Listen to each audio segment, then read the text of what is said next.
그런데 오늘 주보를 보시면 3월 설교의 주제가 나와 있습니다. 설교의 주제, 3월의 주제가 뭐라고 나와 있나요? 내 영혼의 찬양입니다. 고 하용조 목사님께서도 목사님만의 그 영혼의 찬양이 있었습니다. 우리 함께 영상을 좀 보도록 하겠습니다.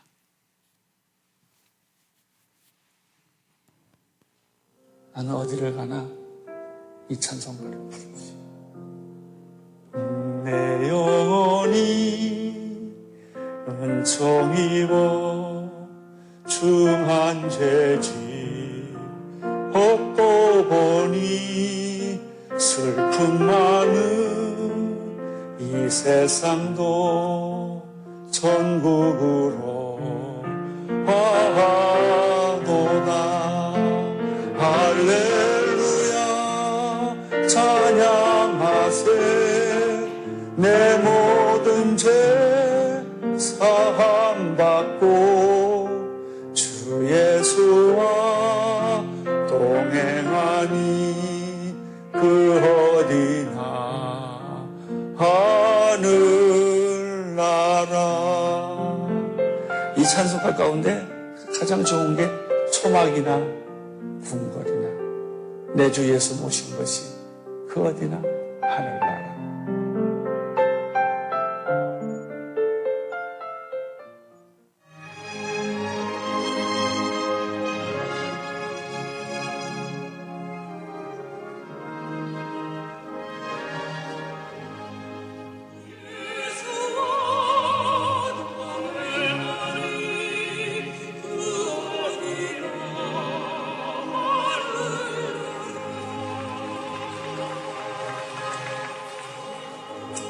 할렐루야.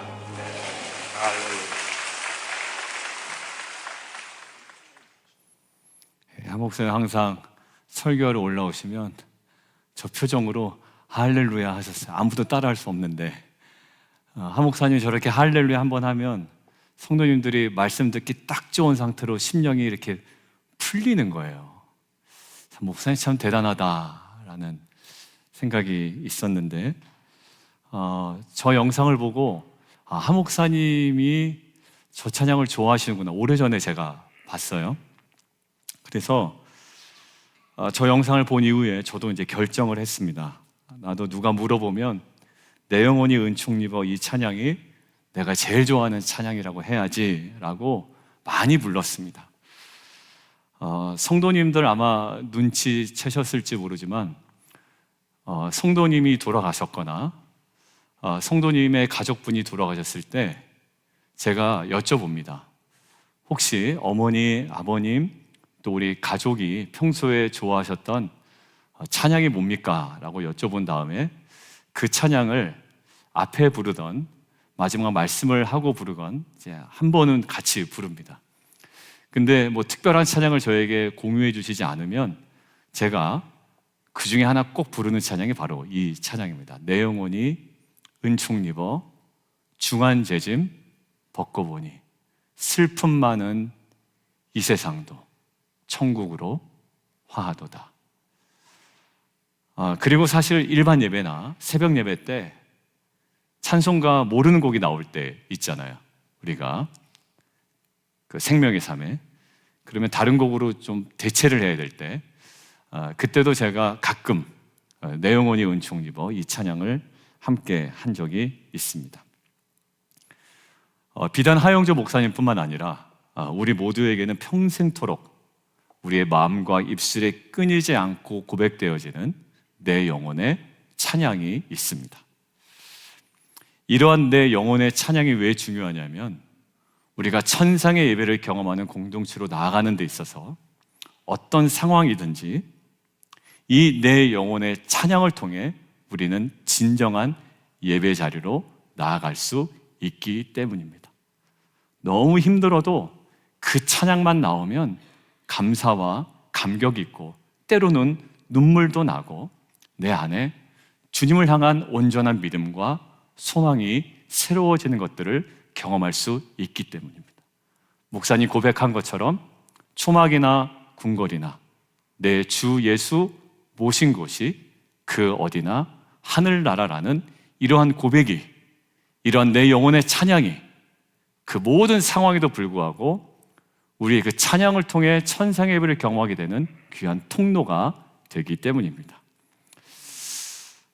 여러분들, 결국 우리가 어떤 상황에 있더라도 내 영혼의 찬양이 나의 중심과 나의 그 입술에서 터져 나올 수만 있다면 그것은 하나님의 임재와 영광이 있는 천상의 예배, 하늘의 지성소가 경험되는 은혜의 장소가 될 줄 믿습니다.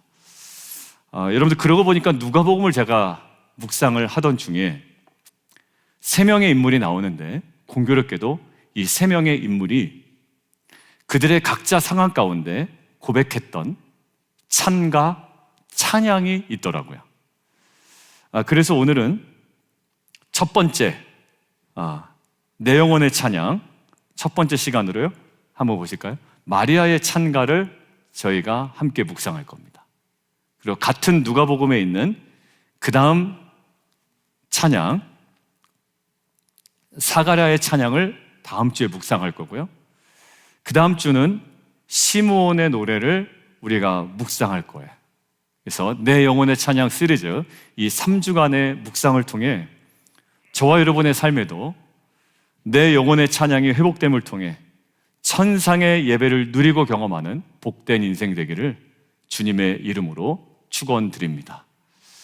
자, 마리아의 찬가의 특징 2가지인데요. 오늘 첫 번째 함께 보겠습니다. 마리아의 찬가에서 볼 수 있는 특징, 요소 1가지요. 함께 읽겠습니다. 시작.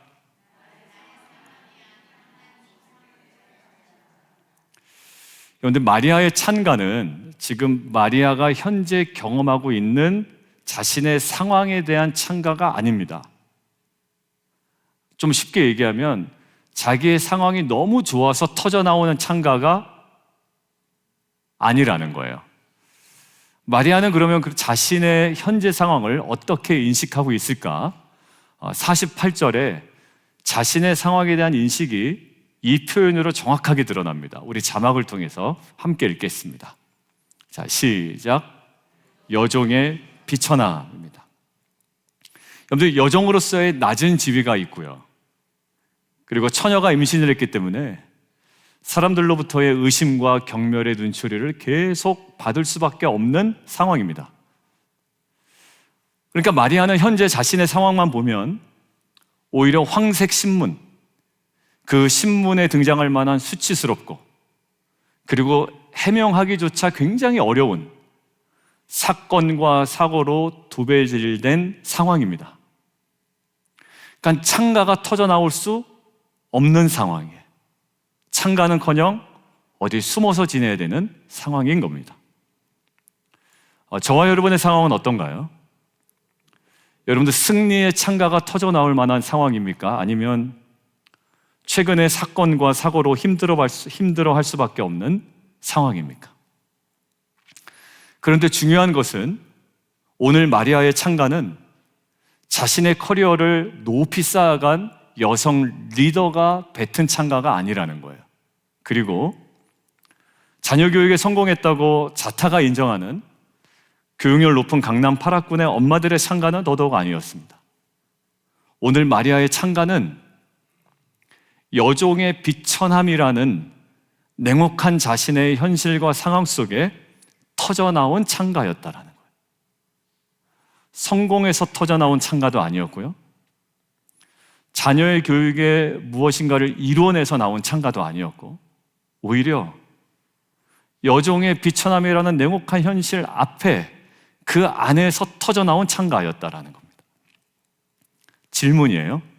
그러면 마리아는 그것이 어떻게 가능했을까? 아이가 태어나서, 뱃속에 아이가 태어나서 이 아이가 메시아임이 증명된 것도 아직 아닙니다. 이 아이가 태어나 이 아이가 메시아임을 세상 앞에 증명하여 자신의 그 모든 억울함을 씻은 후에 불렀던 찬가가 아니에요. 설사 이 아이가 태어난다 한들 이 아이는 메시아로서 인정받지 못합니다. 그러니까 이 아이가 태어났던 태어나지 않았건 마리아는 여전히 여종의 비천함이라는 상황 가운데 놓여 있을 수밖에 없는 상황. 그리고 여전히 처녀가 임신했다라는 그 경멸의 시선에 시달리면서 살아야 됐는데 마리아는 지금 뭐 하고 있나요? 찬가를 부르고 있나요?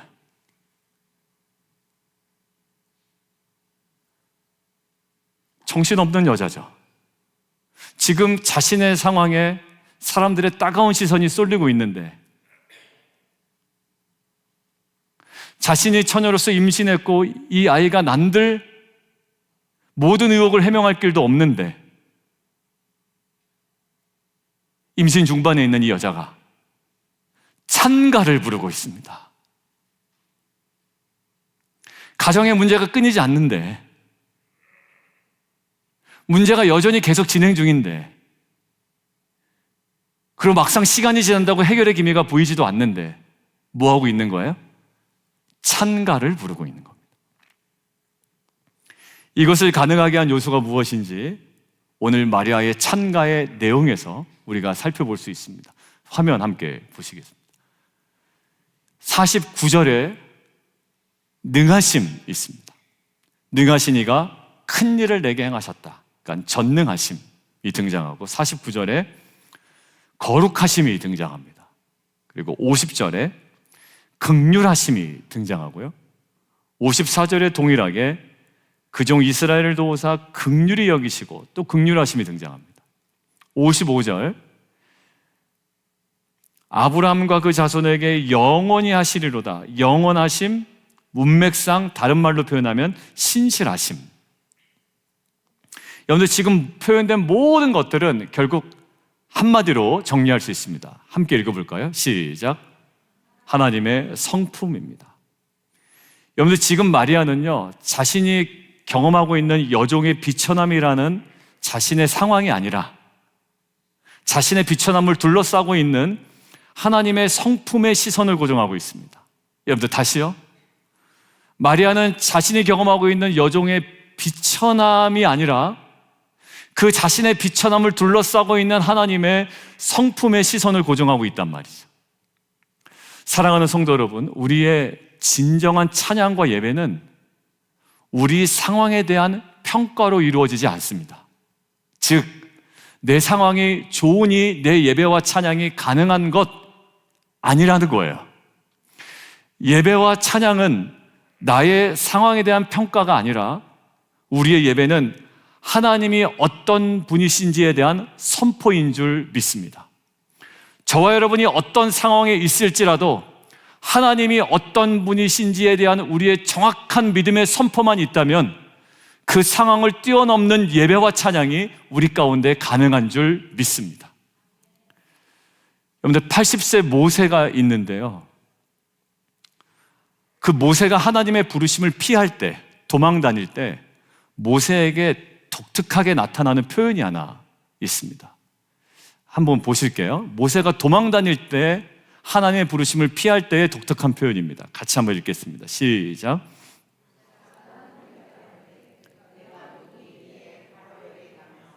이스라엘 자손을 애굽에서 인도하여 내리니까. 모세가 지금 집중하고 있는 부분이 뭐냐면 내가 누구이기에.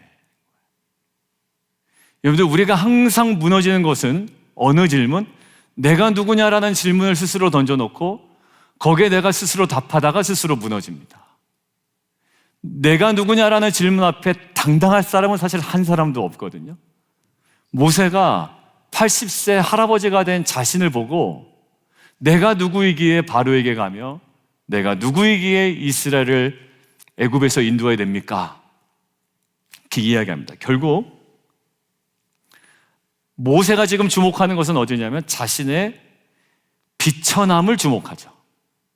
40세 때는 괜찮았는데 80세 할아버지가 됐단 말이야. 말도 제대로 못하고 힘도 없고 자신의 비천함에 주목합니다. 그런데 그러한 모세를 하나님께서 탁 세우시거든요. 근데 그 세우는 방법이 어떤 방법이냐면 이런 방법은 아니에요. 야, 뭘 자신에 대해서 이렇게 자신감이 없냐. 사실 너 괜찮은 사람이야. 라고 하질 않으세요. 자, 무슨 말씀인지 아세요? 우리는 보통 사람들 그렇게 위로하죠. 야, 내가 뭔데 이것을 하냐? 내가 누군데 목사를 하겠어? 목사님, 제가 이 정도인데 무슨 섬기고 리더가 됩니까?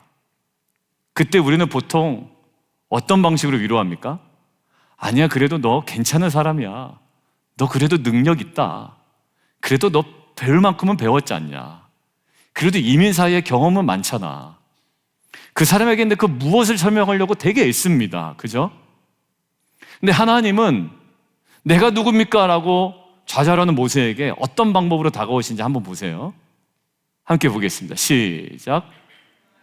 모세에게 이르시되 나는 스스로 있는 자이니라. 또 이르시되 너는 이스라엘 자손에게 이같이 이르기를 스스로 있는 자가 나를 너희에게 보내셨다 하라. 예. 모세로 하여금 하나님의 방법은 뭐냐면 모세 자신이 아니라 이제 하나님이 어떤 분이신지를 주목하게 합니다. 저게 영어로 어떻게 됩니까? I am who I am. 내가 누구간데 라고 항변하는 모세에게 하나님은 너가 누구냐면 이런 식으로 대답하는 것이 아니라 I am who I am. 그것으로 모세가 탁 세워봤습니다. 결국 모세는요, 내가 누구냐에 대한 해답을 찾지 않고 나를 부르신 하나님에 대한 확신으로 I am who I am 이 앞에 애굽으로 나아갈 수가 있었던 겁니다. 말을 제대로 했나요? 아니요. 그에게 뭐 체력적으로 뭔가 더해졌네? 그렇지 않아요. 딱 하나입니다. I am who I am, 그리고 그분이 내가 너와 함께 할 거야 라는 그 하나 붙들고 애굽으로 내려가게 됩니다. 여러분들, 그렇기 때문에 여러분들과 저의 가정에 최근에 사건과 사고가 끊이지 않더라도, 그리고 아직 모든 문제가 다 해결되지 않았더라도, 자녀의 문제이건 경제적인 문제이건 그 어떤 것일지라도 그 모든 것들이 아직 깔끔하게 해결되지 아니하고 진행 중이라고 할지라도 우리의 비천함과 그 문제들을 둘러싸고 있는 하나님의 성품을 우리가 주목할 수만 있다면 마리아와 모세가 그랬던 것처럼 찬가가 터져나오는 은혜의 가정과 교회가 될 줄 믿습니다. 여러분들, 이 순간에 저에게 또 이야기하실 거예요. 목사님, 그래도 지금 우리 가정 너무 힘들어요. 마리아도 엄청 힘들었잖아요. 마리아는요, 정말 찬가를 터뜨릴 수 없는 여자였어요. 의혹과 의심과 경멸의 눈초리가 여전합니다. 의혹을 해소시킬 수도 없어요. 그런데 그가 여전히 하나님의 그 성품 하나하나에 주목하니 어떻게 돼요? 그 환경을 뛰어넘는 그의 심령 중심에서부터 뭐가 튀어나옵니까? 찬가가 터져 나오더란 말이에요. 우리 교회도 외부 상황으로 보면 힘들어 할 수밖에 없는 상황에 놓인 분들이 있습니다. 어제 신방한 가정에서 이런 나눔을 해 주시더라고요. 제가 우리 아내분께 제 설교문을 다 보내드리고 이것들을 좀 나누겠습니다. 이렇게 해서 이제 다 좀 보내드렸어요. 설교문을.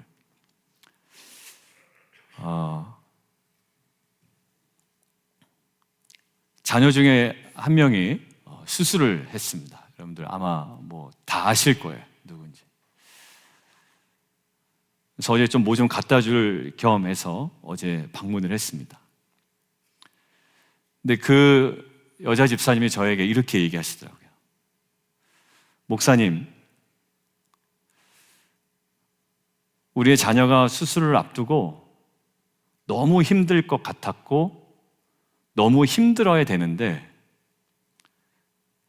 이 가운데 하나님께서 일하고 계시는 것들을 느끼게 되니 힘들지 않습니다. 오히려 평안합니다. 그리고 소망까지 생깁니다. 라는 나눔을 해주셨어요. 사실 저에게 어제 오전에 목사님, 제 마음이 왜 이렇게 평안한지 모르겠어요 라고 문자를 먼저 보내주셨습니다. 그래서 제가 아멘 감사합니다 라고 하고 저녁에 갔는데 그 이유를 이제 어제 이야기한 겁니다. 그러면서 이렇게 말씀하시더라고요. 한참 이야기했었는데 목사님, 제가 너무 길게 얘기했죠. 근데 저는 들으면서 너무 감사했어요.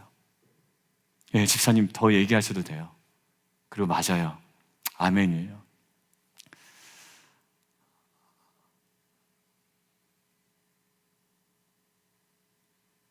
자녀가 수술을 받는 게 쉽지가 않죠.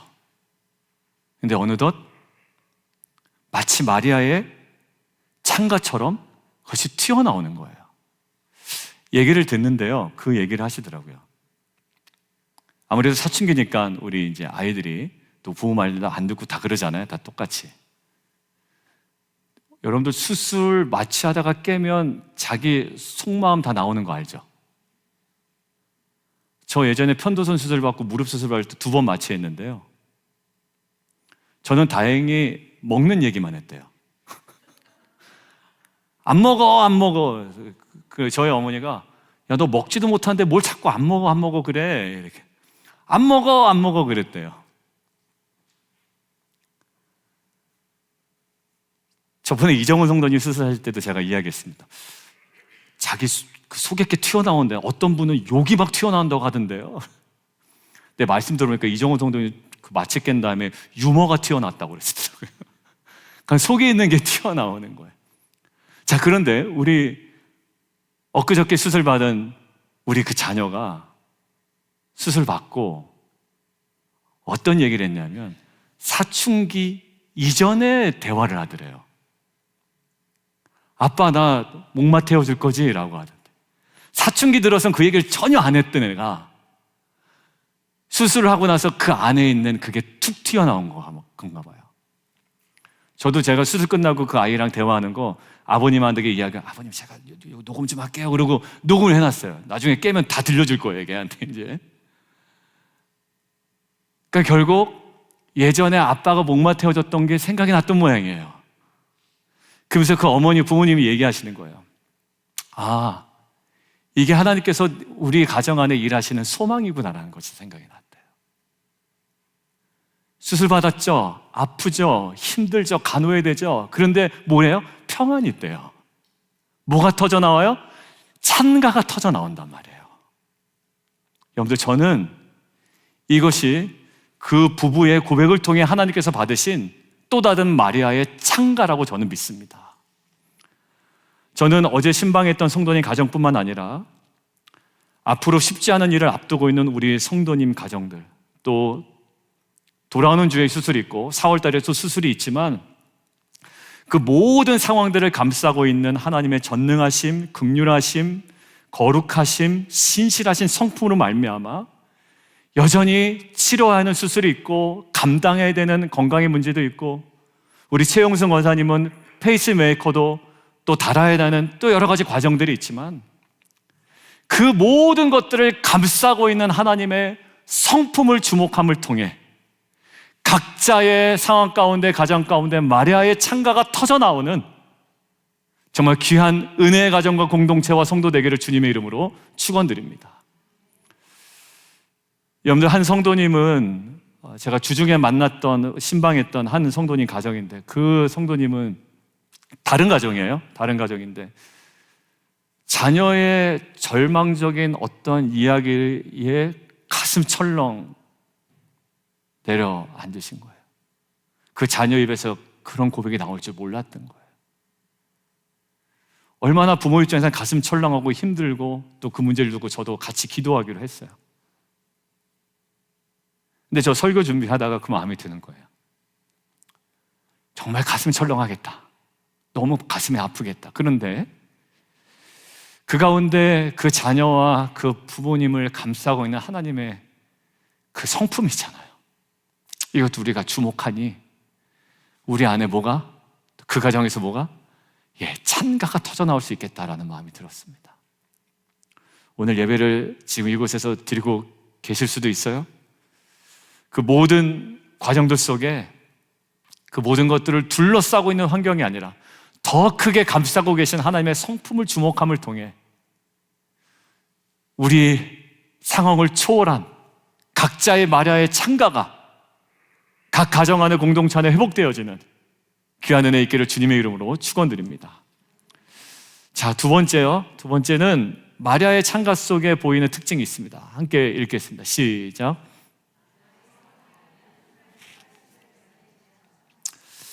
마리아의 창가의 내용을 보면 처음에는 하나님께서 마리아에게 하신 일을 주목해요. 비천한 여종의 비천함을 돌아보셨다.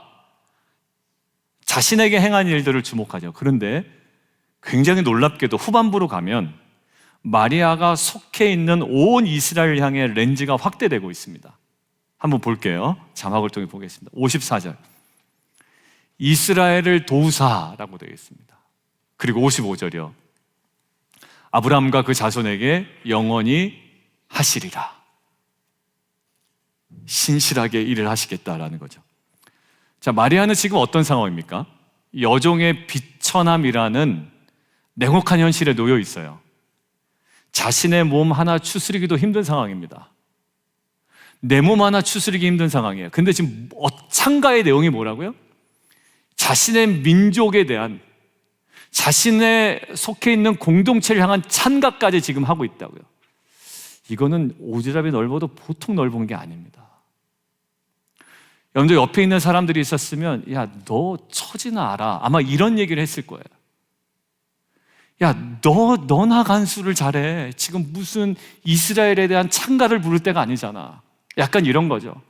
자녀 문제 있고, 남편 사업 문제 있고, 또 자녀의 또 몇 명은 진로의 문제 있고, 나는 건강에 문제가 있는데 이 사람이 무슨 기도를 해요? 막 열방을 향한 기도를 하고 있고, 막 열방이 주님께 돌아올 겁니다라는 찬가를 부르고 있어요. 그러니까 옆에 있는 사람이 뭐라 그럽니까? 야, 네 걱정이나 해라. 마리아가 지금 딱 그런 상황이거든요. 민족의 상황은 지금 동일하게 로마의 압제 가운데 있습니다. 자, 즉 뭐냐면 마리아 개인도 그렇고 이스라엘 민족도 그렇고 모두 어느 가운데 놓여 있냐면 비천함 가운데 놓여 있습니다. 여종의 비천함, 압제의 비천함. 마리아 개인도 민족적인 운명도 비천함 속에 동일하게 놓여 있는 거예요. 그런데 그 마리아의 창가는 마리아 개인을 넘어서 어디까지 가냐면 민족 전체를 향한 창가로 확대되고 있다는 거예요. 왜 이렇게 됐을까? 무엇이 마리아의 창가를 민족적인 것으로 확대시켰을까? 자, 55절에 해답이 있는데요. 같이 한번 읽겠습니다. 시작. 말씀하신 것과 같이. 그러니까 이스라엘 민족 전체를 향한 창가, 이것은요 마리아 개인의 그냥 간절한 바람이 아니었던 거예요. 철저하게 하나님 말씀에 대한 믿음으로 터져나온 창가였습니다. 그 조상들에게 말씀하신, 약속하신 그 말씀에 근거한 믿음 때문에 마리아에게서 터져나온 창가였다고요. 자신조차도 여종의 비천함 가운데 놓여 있을 수밖에 없지만 그 조상들에게 하신 약속에 대한 믿음으로 말미암아 이 비천함 가운데 놓인 마리아의 심령 속에 민족을 향한 창가가 막 터져나오고 있다는 얘기예요. 무엇이 동력입니까? 하나님의 말씀이 이 여인으로 하여금 자기의 처지와 상황과는 상관없는 민족을 향한 창가를 선포할 수 있도록 하는 놀라운 동력이 그 말씀이었다는 거예요.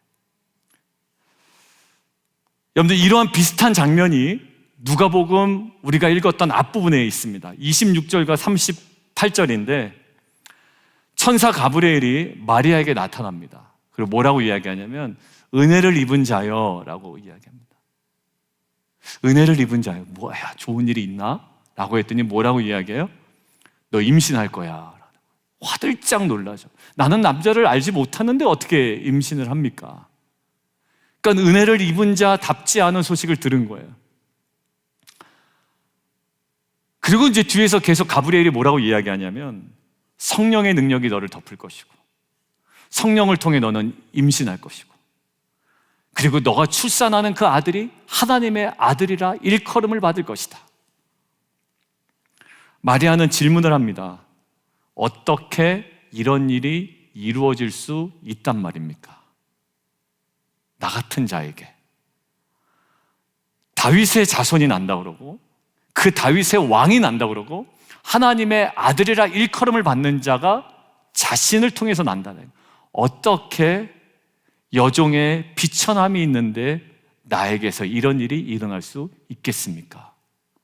그때 천사 가브리엘이 이렇게 이야기합니다. 대저 하나님의 모든 말씀은 능하지 못하심이 없느니라. 다른 이야기를 하는 것이 아니라 똑같죠. 마리아, 너 괜찮은 사람이야. 야, 너 그래도 다른 여자들보단 나아. 이런 식의 접근이 아니라 대저 하나님의 모든 말씀은 능하지 못하심이 없느니라. 여러분들, 제가 이것을 묵상하고 이런 거예요. 빛과 소금 교회가 이렇게 될 거야. 그때 무슨 우리 교회가 규모가 이 정도밖에 안 되는데 200명도 안 되잖아. 그런데 그게 중요한 게 아니라 대저 하나님의 모든 말씀은 능하지 못하심이 없느니라. 우리의 자녀들, 지금 학교 적응도 힘든 자녀들이 있고 또 체력적으로 너무 힘든 자녀들이 있고 여러 가지로 어려운 상황 가운데 놓여 있는 자녀들이 있고 신앙도 지금 온전히 길을 걸어가지 못한 자녀들이 있지만 부모들이 찬가를 부르며 기도하는 내용의 핵심 뭐죠? 대저 하나님의 말씀은 능하지 못하심이 없느니라. 여러분들, 마리아가 이때 대단한 고백을 합니다. 함께 좀 보겠습니다. 시작.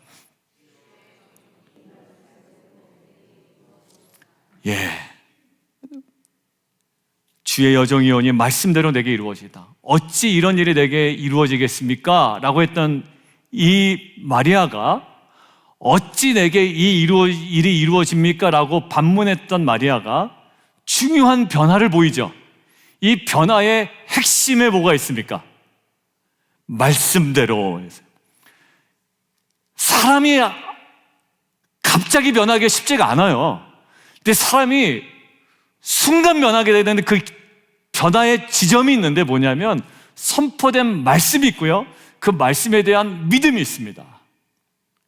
그러니까 사람이 한순간에 변해. 어찌 나에게 이런 일이 일어날 수 있겠습니까? 라고 하는데 이런 일이 이루어진다라는 거예요. 뭐요? 선포된 말씀에 대한 이 믿음이 마리아로 하여금 완전 새로운 변화를 경험하게 합니다.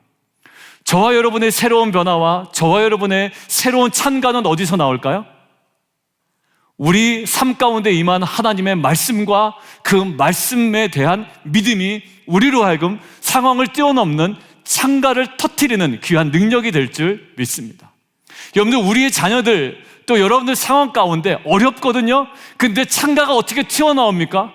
그 자녀를 향한 하나님의 말씀이 있었고 언약이 있었고 약속이 있었고요, 그것에 대한 믿음이 우리 가운데 회복되는 순간 이 말씀은 이루어지이다라는 우리의 믿음의 찬가가 터져나오며 이 우리의 회복된 마음을 통해서 하나님은 그 모든 일들을 그 자녀들과 공동체와 가정들 가운데 하나하나 이루어 가실 줄 믿습니다.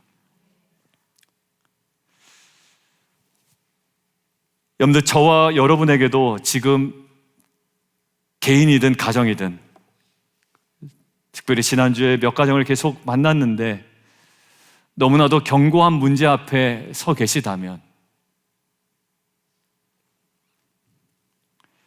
그 상황 때문에 여러분들의 예배와 찬양이 무너지는 것이 아니라 여러분들의 가정과 그 사랑하는 자녀와 그리고 교회에 주신 말씀으로 인하여 영광의 찬가가 터져나오는 은혜가 있기를 축원합니다.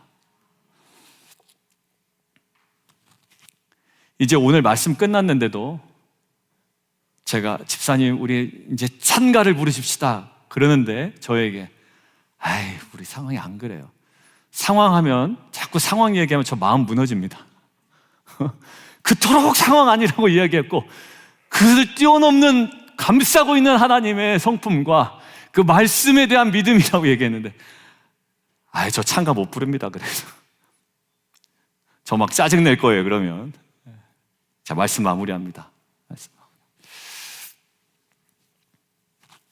오늘 초반부에 봤던 영상 앞부분에 제가 이제 잘랐는데 하용조 목사님께서 내 영혼이 은총리보를 좋아하게 된 계기를 말씀하세요. 내가 왜 이 찬양을 좋아하냐면 하고 이야기를 하십니다. 가나안 농군학교에 이제 입소하셔서 훈련 받으실 때인데 가나안 농군학교 그 당시에 그 교장이 누구였냐면 김용기 장로님이었습니다. 워낙 유명하신 분이죠. 김용기 장로님이 그 새벽마다 주먹을 쥐고 얼굴에 기쁨이 충만한 상태에 내 영혼이 은총 이거를 부르시더라는 거예요. 새벽마다 울면서 아니요, 기쁨과 환희에 차서 그 찬양을 부르셨대요. 근데 때로는 그 상황이 어려울 때가 있잖아요. 근데 그 가운데도 기쁨의 찬가를 부르셨다라는 겁니다.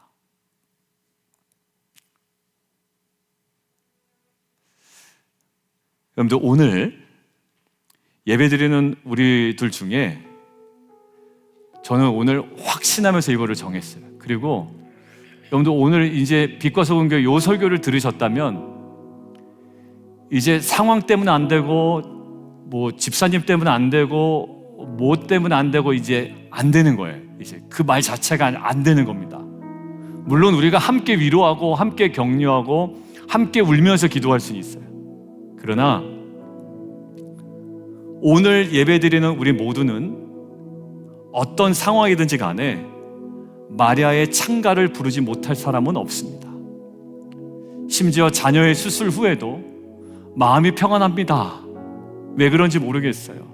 그러면서 몇 장면을 얘기하시더라고요. 이제 저와 관련된 장면이기 때문에 제가 이제 자세하게 말씀은 안 드리고요. 그 장면 때문에 하나님의 일하심을 느끼셨대요. 그러면서 그것이 마음에 주는 평안함이 있었다는, 마리아의 찬가까지는 아니지만 이것들을 뛰어넘는 제 찬가가 고백되어지는 겁니다. 마리아의 찬가는 상황이 만족스러워서 터져나온 찬가가 아닙니다. 여종의 비천함과 민족의 애통함이 있지만 그 모든 것을 둘러싸고 있는 하나님의 성품과 말씀을 주목함으로 그 영혼의 깊은 곳에서 터져나온 찬가이기 때문입니다. 상황에서 터져나온 찬가가 아니라 영혼의 깊은 곳에서 터져나온 찬가입니다. 이 시간 여러분들 조용히 여러분들 눈을 감고 여러 가지 상황 때문에 밀려오는 감정과 여러분들 두려움과 모든 쓴뿌리들을 내려놓고 이 시간 우리가 좀 주목했으면 좋겠습니다. 하나님의 성품, 긍휼하심, 거룩하심, 전능하심, 신실하심, 이 성품이 모든 상황을 지금 감싸고 있다고요. 그리고 그동안 우리 사랑하는 자녀들과 우리의 가정과 우리 교회에게 주셨던 말씀을 우리가 기억하며 좀 묵상하며 나아가는 시간 되었으면 좋겠습니다. 우리 함께 묵상하며 나아갑니다.